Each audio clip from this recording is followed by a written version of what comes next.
Have you ever wondered what happens in your house after everyone goes to bed? Not the usual creaks, not the old pipes groaning, but something that makes you question what's real and what we hold on to long after it's gone. Our story began with silence. The kind of silence you don't notice until someone you love isn't there anymore. We had a dog, our best friend, our shadow, who'd been part of our family for nearly 13 years. He wasn't just a pet. He was a heartbeat in the hallway, the wagging tail in the kitchen, the soft snore by the couch when the world got too heavy. And then one day, he was gone.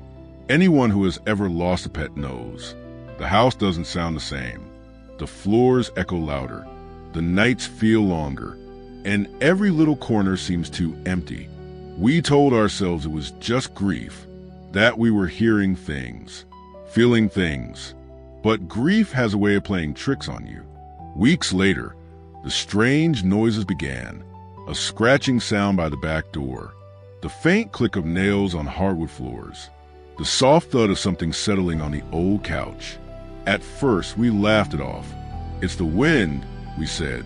It's the house settling, we told each other. But deep down, we knew better. That's when we set up the motion-activated security camera.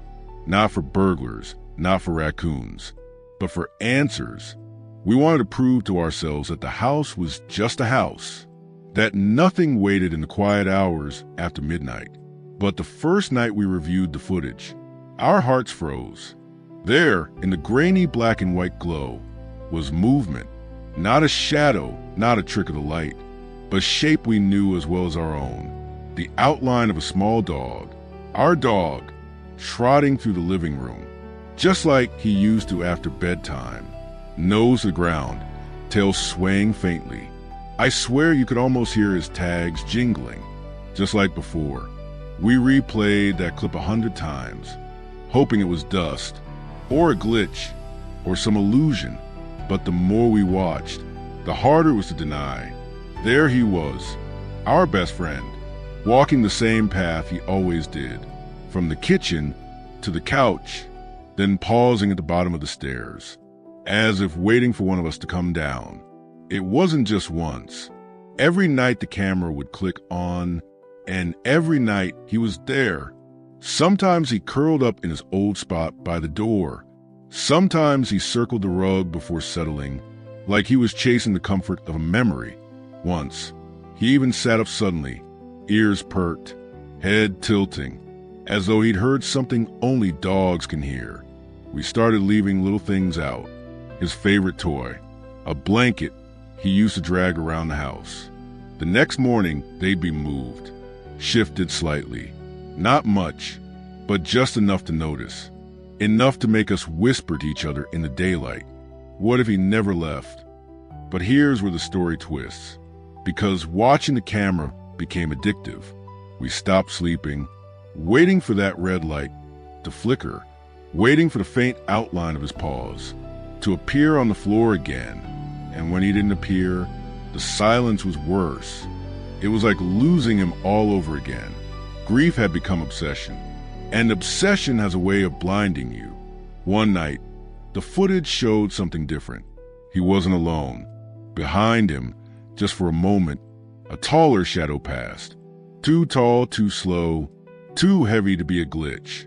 It lingered near the stairs. And our dog, our loyal, fearless little dog, stood between that shadow and the camera, as if guarding us still. That was the night we stopped watching.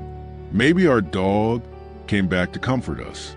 Maybe he came back to warn us. Or maybe grief makes the walls whisper and the cameras lie. But when I walk through the living room now, I still catch myself stepping carefully, as if I might trip over him sleeping in his favorite spot. And every so often late at night, when the house feels too heavy, I hear it, the faint click of nails on the floor, padding softly down the hall. What do you think? Was it just our memory playing tricks? Or was our dog really keeping watch, refusing to leave us even in death? Some say spirits linger when love is stronger than time. Maybe that's all it is, a love too loyal to fade. If you've ever felt a presence you couldn't explain, or if you still feel the weight of a paw print on your heart. You already know. Thank you for sitting with us in this memory. Like flipping through an old photo album you can't quite close. If this story touched you, don't forget to leave a comment and subscribe, because sometimes the most unbelievable stories are the ones we live ourselves.